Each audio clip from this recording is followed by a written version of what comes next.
I want to do this video right. You see, about 4, maybe 5 months ago, a friend of mine gave me a suggestion for a video. Skyrim is a game that should need no introduction. Unless, of course, you've been living under a rock for the past 10 years. The game is by no means perfect, but it's fun, and I know I and many others have sunk far too many hours into it. Such is the case with my previously mentioned friend, who we're going to call Titan because that is the name of his YouTube channel. He did a Hollow Knight speedrun video. Check it out if that's your kind of thing. Link to his channel in the description below. Anyways, so Titan tells me, listen, I love playing Skyrim, and a big reason for that is the various quest lines and missions within the game. The most notable one to me is the Civil War quest, which sees the loyalists of the Empire fighting against the rebellious Stormcloaks for control of the province. Now, the base game quest is good as is, but I wonder if it can't be made better. Now, I don't have a whole lot of experience with mods, but I was wondering if you could make a video where you reviewed the vanilla game Civil War and then compare it to a modded playthrough and see if it is significantly better. Now, I won't lie to you, this is something I myself have wondered before. Can Skyrim Civil War be made noticeably better through the use of mods, or is the version Todd Howard gave us good enough to stand on its own? Well, I had my mission, and that is what I set out to discover today, on the first of 2 installments called Skyrim Civil War, Todd or Mod.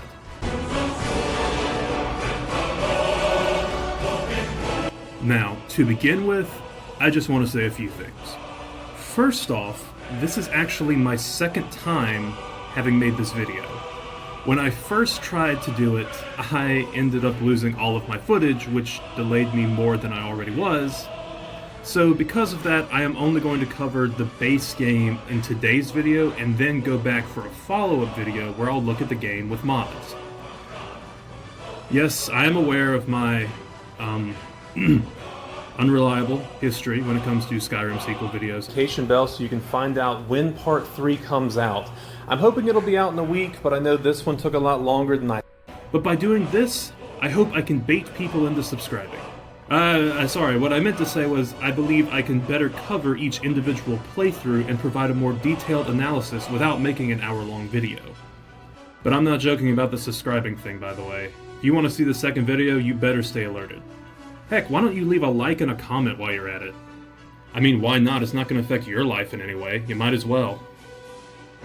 Also, since I wrote most of this script before having to reshoot anything, there may be some lingering comments I make about the playthrough that might not be reflected in the footage you see, but trust me, everything that I talk about here is something that I did experience and felt should be included in this video.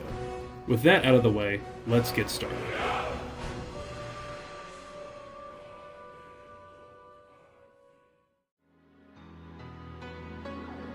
Everything was sorted away and I was ready to begin my vanilla playthrough.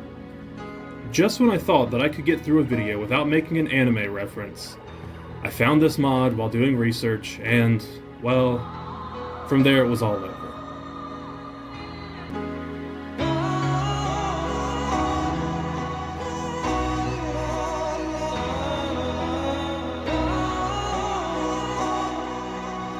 Now Guts will be the one playing through the Skyrim Civil War.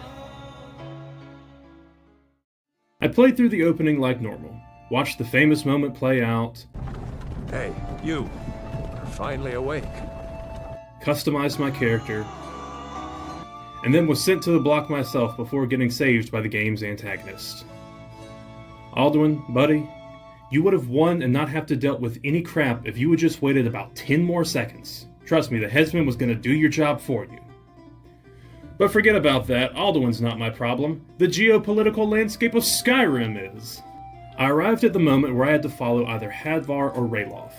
Now for the vanilla playthrough, I chose to go with the Stormcloaks because I've never actually beaten the base Civil War questline on their side before. Also, fun fact, the choice doesn't matter either way as far as the Civil War questline is concerned. You can still choose Ralof and then end up going to serve the Empire, or you can choose Hadvar and then go choose the Stormcloaks. Even still, I decided to follow Ralof like a good little Stormcloak. We continued on through the keep while fighting off the Imperials, but, being Guts, I refuse to use a weapon that is not a greatsword. So I'm just going to use my fist until I find one. Honestly, seeing these melee kill animations kinda makes me want to try an unarmed build at some point. But that's for another time. Let me briefly explain my build and playstyle for this video. Now, in hindsight, I don't think that the build and playstyle is all that important for me to talk about, because ultimately, it's Skyrim. You can do whatever build you want, and let's be real, you're going to end up as a sneak archer anyways. I didn't just choose to base my character off of Guts for the meme, I also chose him because, honestly, I think he's kind of the ideal Skyrim soldier.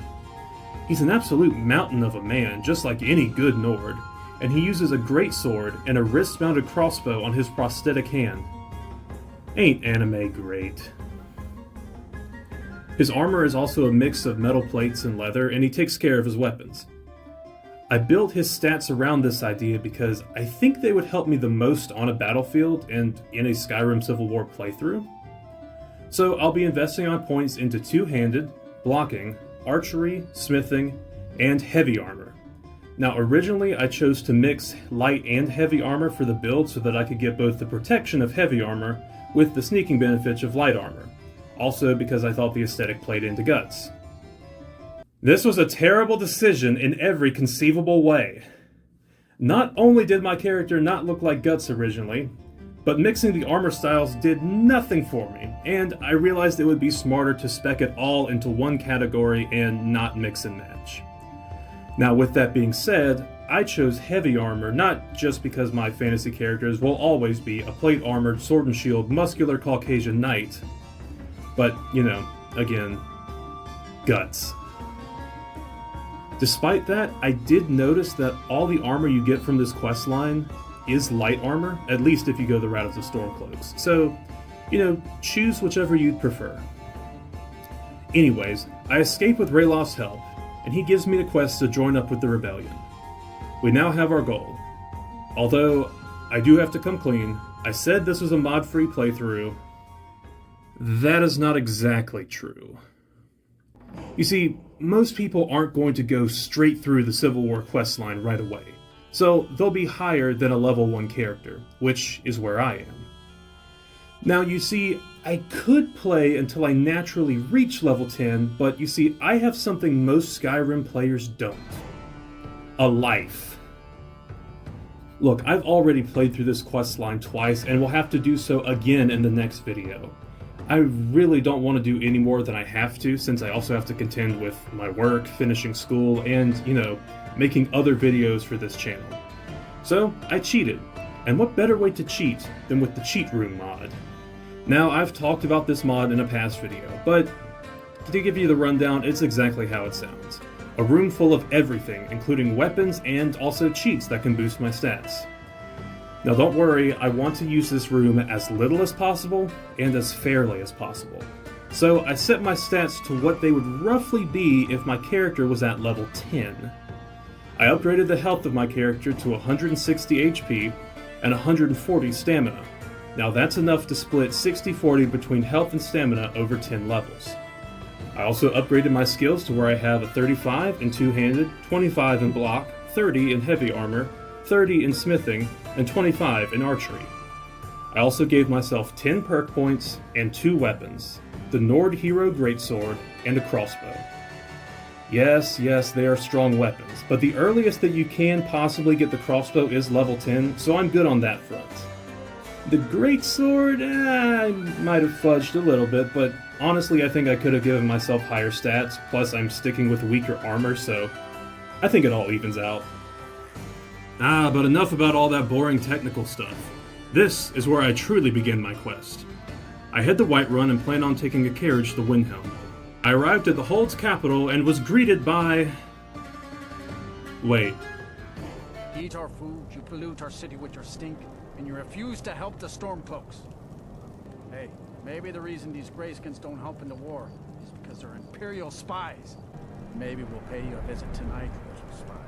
We got ways... Oh, right, the Stormcloaks are kinda racist. Let's just do what every good human being does when they're faced with a situation that they don't like. Look the other way. I make it to Windhelm's Keep and reacquaint myself with Ulfric. He sends us to see his general, Galmar, who says that we can only join up if we kill an ice wraith. Really high bar at the pass there, Galmar. So we head to the island. Remember that I actually gave myself a super overpowered sword so I can just absolutely wreck this frost troll, and then have a long, drawn-out fight with the beast.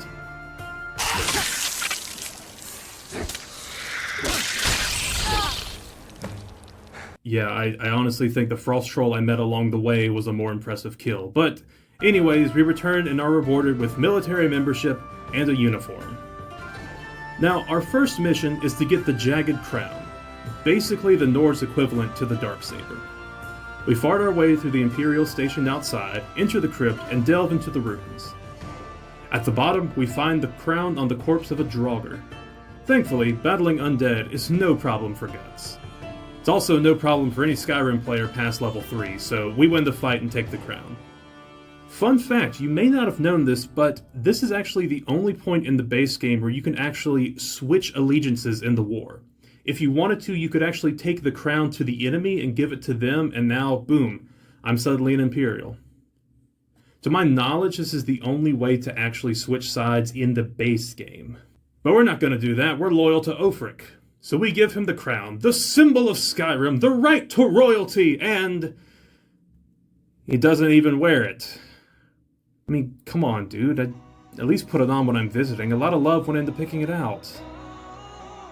But we have no time to discuss fashion statements. We have to get Whiterun to join our cause.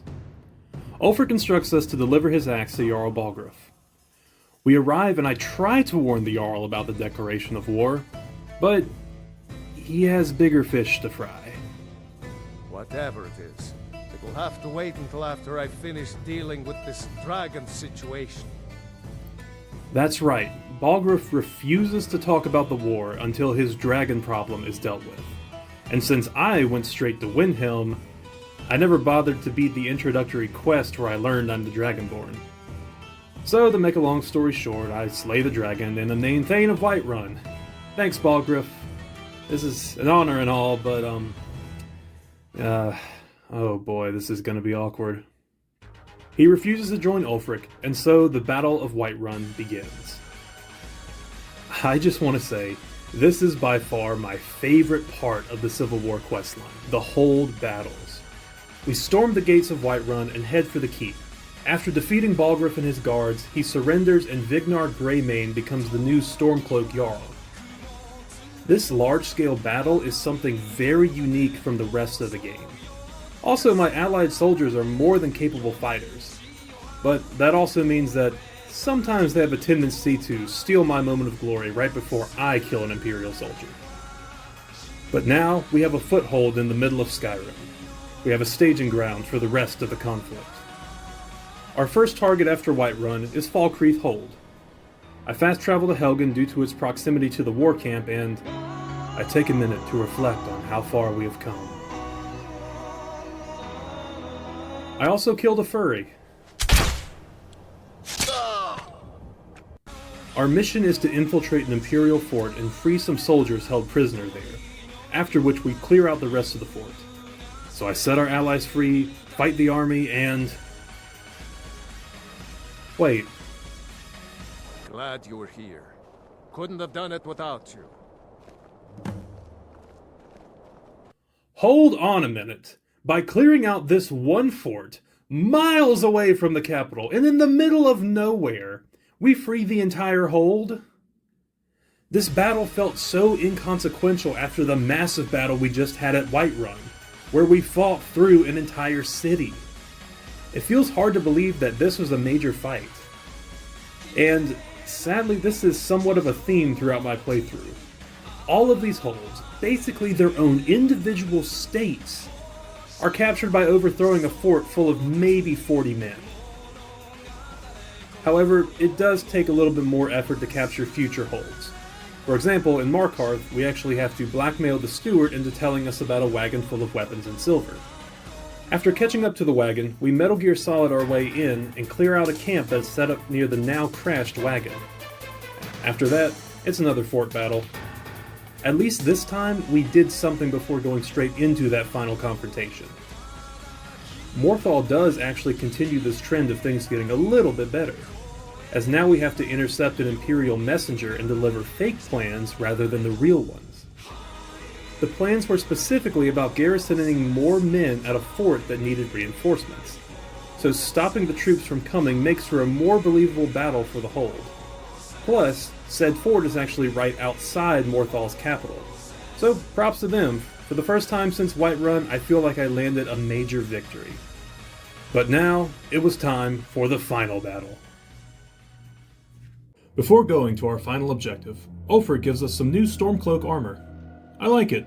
Plus, this is as close to having a cape as I'm gonna get in this questline, frankly. Solitude, the enemy's capital, is our last target. We head over to the, hidden camp that we have that is only just barely off the road and down in a valley. Yeah, great tactical planning, guys. Really thought that one out. To my surprise, we did not immediately assault Solitude itself, but rather a fort that was farther to the north. Like I've been saying, just little things like this actually help sell the illusion of fighting a bigger and more drawn-out war, and I like that. But it's still our only objective before the main assault. Then, the final battle commenced. I gathered alongside Ulfric and his men at the gates, and we rushed in. This massive battle continues to build upon that war feel that I had back in Whiterun, with soldiers in an all-out brawl throughout the streets. Several of the normal pathways and alleyways I would have taken were blocked off, which forced me into parts of the city I didn't usually visit. I don't know if this is intentional or anything, but it kinda made me want to come back and explore Solitude more once the fighting was over. But anyways, on to Castle Dower. Upon entering, General Tullius is there, and yeah, he doesn't look like he wants to fight. After one final skirmish that was totally not one-sided, Tullius leaves us with his last words. You realize this is exactly what they wanted. The Thalmor, they stirred up trouble here, forced us to divert needed resources and throw away good soldiers, quelling this rebellion. This is probably a good place to state that the Civil War questline actually has a decent story going for it, at least for what it is, especially if you're into the lore. But we aren't into the lore, so we kill Tullius. Ulfric gives one final speech, and with that, the day is won. The Stormcloaks now hold dominion over Skyrim. So, where does this leave us? Well, all in all, the base game Civil War quest is far from bad, but it does feel a little incomplete. Now, there's a very obvious reason for that, and that's the fact that most of the questline was cut from the final game. But we aren't going to go into any details about that right now because there are plenty of other videos on YouTube talking about that.